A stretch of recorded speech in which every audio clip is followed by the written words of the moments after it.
Era uma manhã comum em Paris, em 1839. Os sinos da cidade soavam ao longe, misturando-se com o burburinho de uma multidão curiosa que se reunia diante da imponente Academia de Ciências da França. Entre os murmúrios e olhares curiosos, um homem se destacava. Seu nome era Dominique François Arago. Com olhos brilhantes e uma expressão de triunfo silencioso, ele segurava um objeto que mudaria o mundo para sempre em daguerreotipia, o primeiro processo fotográfico reconhecido oficialmente. Naquela sala iluminada pela luz suave da manhã, ninguém imaginava que aquele invento, uma simples técnica para capturar a luz e congelar o tempo, daria início a uma cadeia de eventos que, quase 2 séculos depois, ainda continua a influenciar e tirar vidas. Sim, tirar vidas. Você já parou para pensar por que tiramos selfies? O que nos leva a apontar a câmera para nós mesmos e congelar um instante? Orgulho? Vaidade?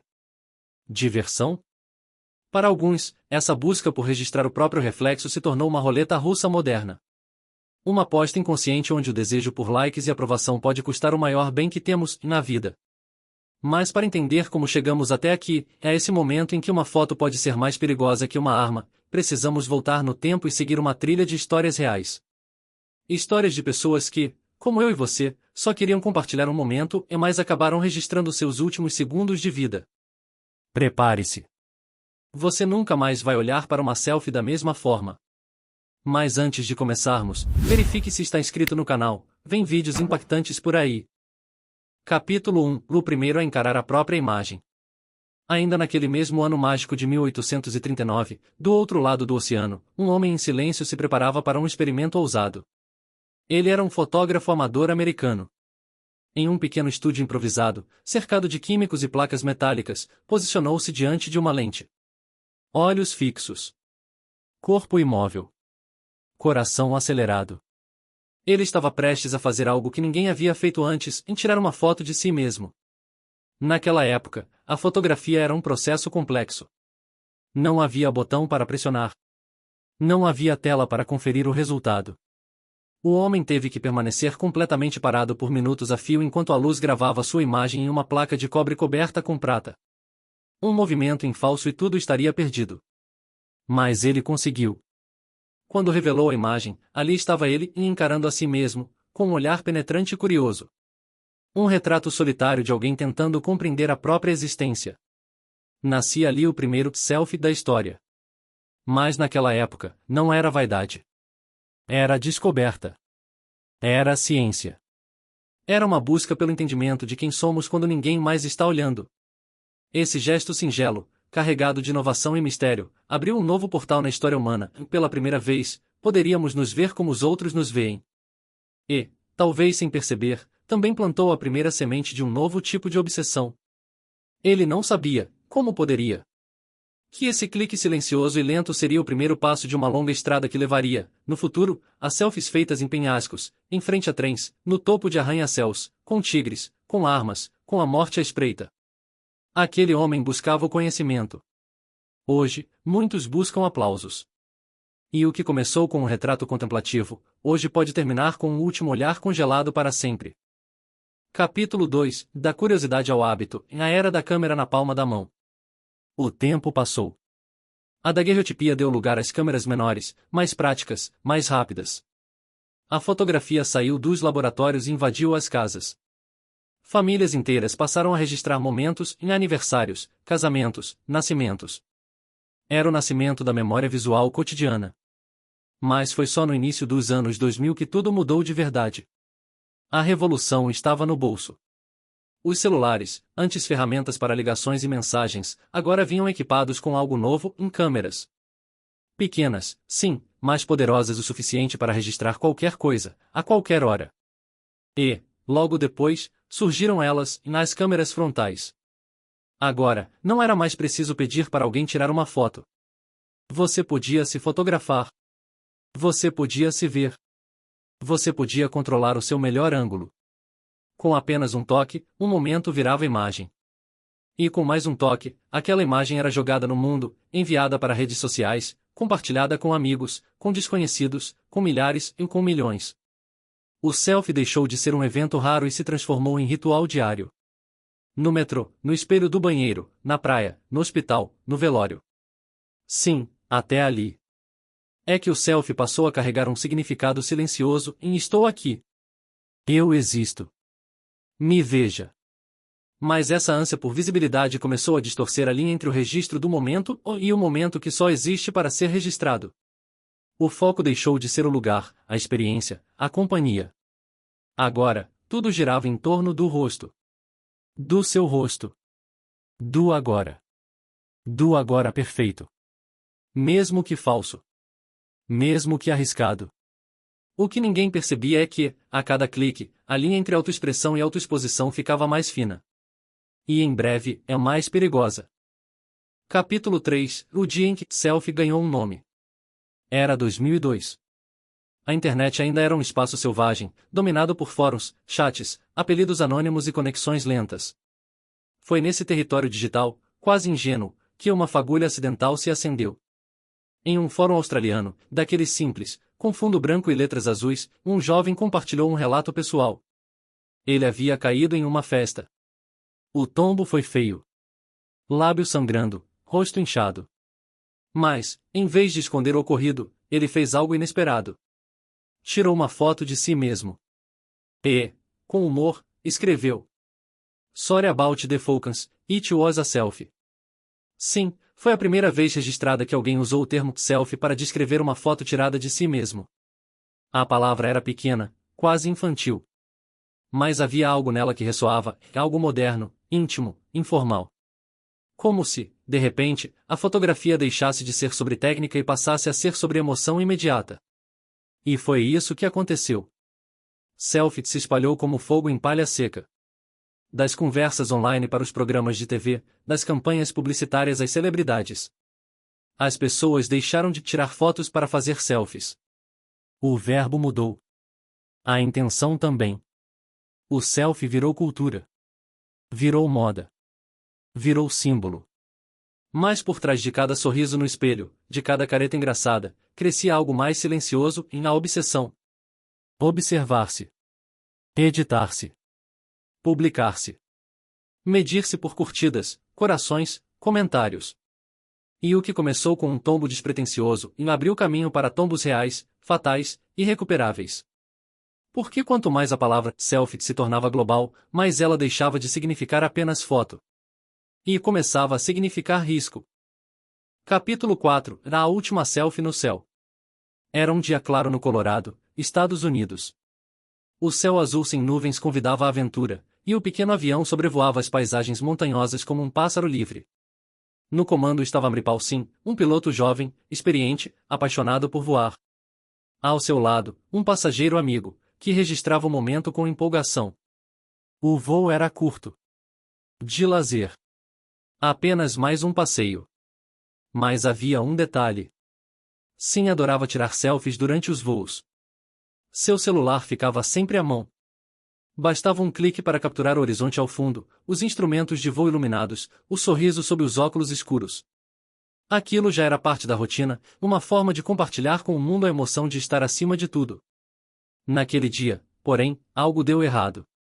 Em 31 de maio de 2014, o avião caiu. Ambos morreram. As investigações foram rigorosas. Especialistas analisaram os destroços, os registros de voo, o clima. E então, uma descoberta arrebatadora. No celular de Sim havia várias selfies tiradas durante o voo. E mais, em vídeos. Vídeos que mostravam o piloto distraído, sorrindo para a câmera, em vez de manter os olhos na rota. O avião não apresentava falha técnica. O problema não era o tempo. Era o momento roubado por um clique. A selfie, que deveria capturar a liberdade de voar, acabou marcando os últimos segundos de duas vidas. Não houve tempo para corrigir. Nem para se arrepender. A cabine virou estúdio. O controle virou segundo plano. A imagem virou prioridade. E o preço foi irreversível. Essa história marcou um divisor de águas. Porque mostrou que não era mais uma questão de gosto ou estilo. Tirar uma selfie podia, de fato, significar cruzar a linha da segurança para o espetáculo. E a pergunta que ficou ecoando no ar foi brutalmente simples. Vale a pena? Capítulo 5 A selfie com a morte nos olhos. Era verão na Espanha. As ruas vibravam ao som de tambores, gritos, gargalhadas e passos apressados. Bandeiras coloridas balançavam nas janelas e um cheiro de poeira misturado com vinho pairava no ar. Era dia de festa. Era dia de tourada. No meio da multidão em êxtase, estava David Lopes. Ele era jovem, ousado, cheio de energia. Como muitos ali, carregava o celular nas mãos, buscando o melhor ângulo, a melhor lembrança. Mas David queria mais do que um registro comum. Ele queria algo épico. Queria provar coragem. Mostrar aos amigos, aos seguidores, ao mundo, que ele era destemido. Foi então que ele fez o impensável.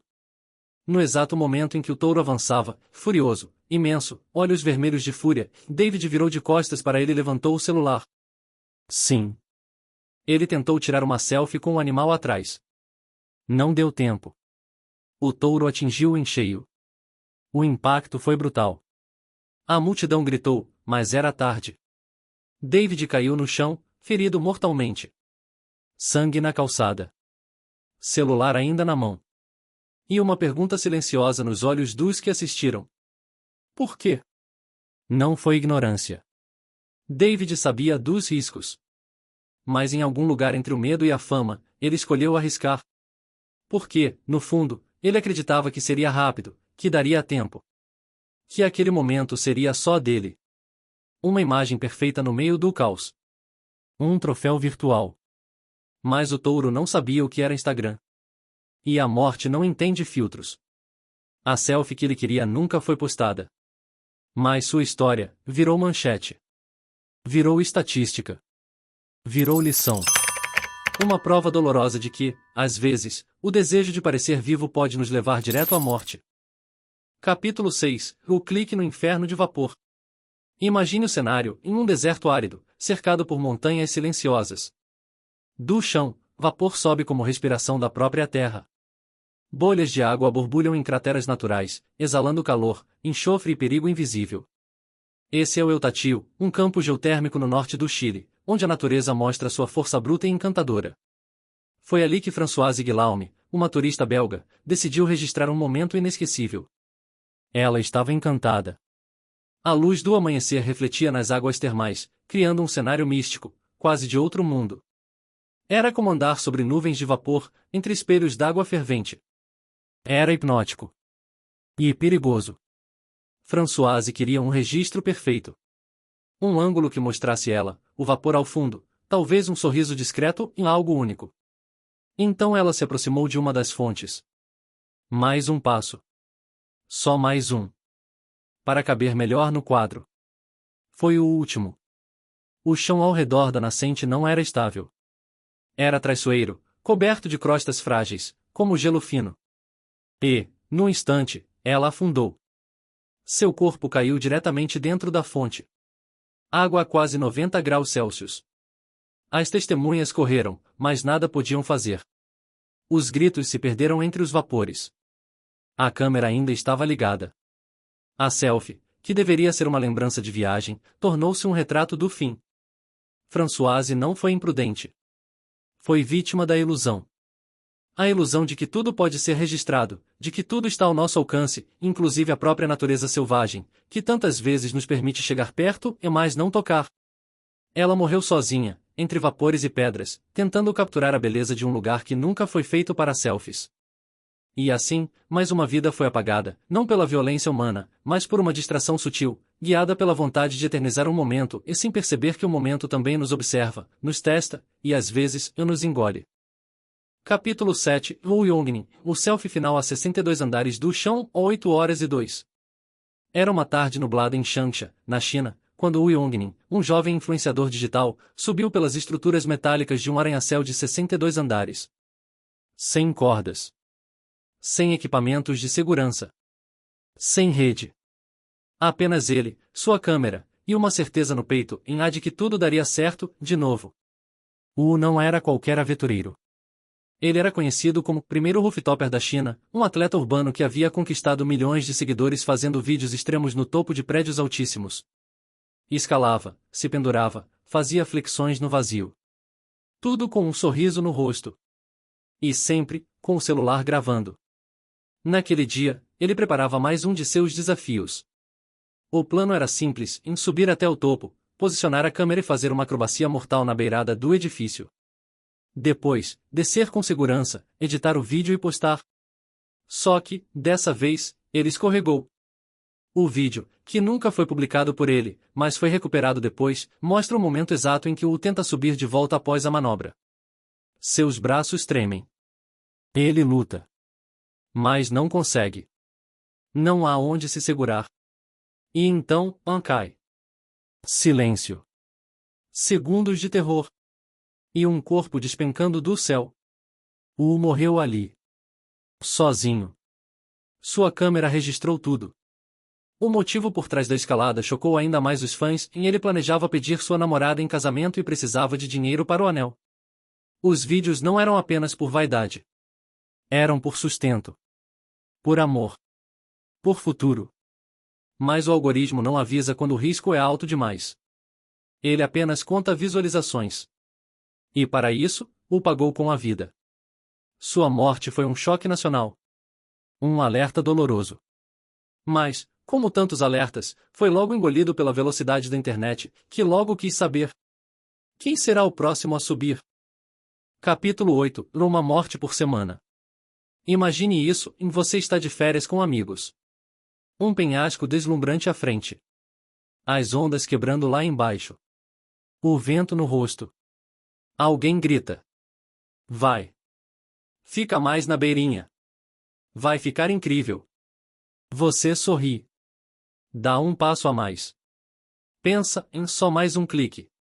Agora, imagine essa cena se repetindo toda semana, em algum lugar do mundo. Porque, segundo estimativas atuais, mais de uma pessoa morre por semana em acidentes relacionados a selfies. Não é exagero. Não são lendas urbanas. É uma realidade fria. Afogamentos, quedas, atropelamentos, ataques de animais. As causas são diversas. Mas o gatilho é sempre o mesmo, o desejo de capturar o momento perfeito. O clique lendário. A imagem que fará os outros dizerem: uau! Corajoso. Incrível. E então, curtir, compartilhar, comentar. Só que, muitas vezes, o momento não chega nem a ser postado. Porque a pessoa nunca volta para contar a história. Em Mumbai, jovens caem de trens em movimento tentando fazer vídeos ousados. Na Rússia, turistas se disparam acidentalmente com armas ao fazer poses de ação. No Grand Canyon, pessoas perdem o equilíbrio enquanto tentam enquadrar o abismo ao fundo. São vidas reais. Com nomes. Com famílias. Apagadas por um instante de distração. O que choca não é apenas a quantidade, é a frequência. Uma selfie. Uma queda. Uma morte. Semana após semana. Ano após ano. E a sociedade assiste. Chora por alguns dias. Depois rola a tela para baixo e segue para a próxima imagem. O feed não para. Mas a vida de quem se foi, parou ali. Capítulo 9. Da luz à escuridão, em a selfie que virou sepultura. Lá no início, em 1839, Dominique François Arago apresentou ao mundo a daguerreotipia com um brilho de esperança nos olhos. Ele não via apenas um invento. Via um portal para a eternidade. Pela primeira vez, a humanidade podia capturar a própria imagem. Preservar o tempo. Guardar memórias que resistiriam à morte. Mas Arago não poderia prever o que estava por vir. Ele não imaginaria que aquela invenção, feita para documentar a vida, se transformaria em uma das causas da morte moderna mais absurdamente evitáveis. Nem ele. Nem o primeiro homem que tirou um autorretrato. Nem os engenheiros que colocaram uma câmera na frente dos celulares. Nem o jovem que, em 2002, cunhou o termo selfie com humor e lábios feridos. Ninguém previu que, um dia, milhares de pessoas correriam riscos reais apenas para capturar a si mesmas em situações extremas. Como se não bastasse viver, era preciso provar que se viveu intensamente. Não basta estar no penhasco. É preciso mostrar que você sorriu lá. Mas no fim, a câmera não para o tempo. Ela só o registra. E muitas vezes, o faz no exato segundo em que tudo se apaga. O Yongnin caiu, e a câmera continuou filmando. David Lopes foi atingido, e o celular continuou em sua mão. Françoise afundou, e o clique ainda estava ecoando no vapor. O mundo seguiu. As curtidas cessaram. O feed atualizou. Mas para essas pessoas, e para suas famílias, aquele foi o último clique. É cruel. Mas é real. A obsessão pela imagem. A busca pela aprovação. O desejo de ser visto. Tudo isso constrói um teatro perigoso, onde a plateia aplaude. Mas o protagonista pode não sair vivo do palco. E se o próximo clique for o último? Agora eu te pergunto, da próxima vez que você abrir a câmera frontal, vai sorrir por impulso? Ou vai lembrar dessa história? Porque às vezes, o que parece apenas mais uma selfie é um adeus disfarçado de pose.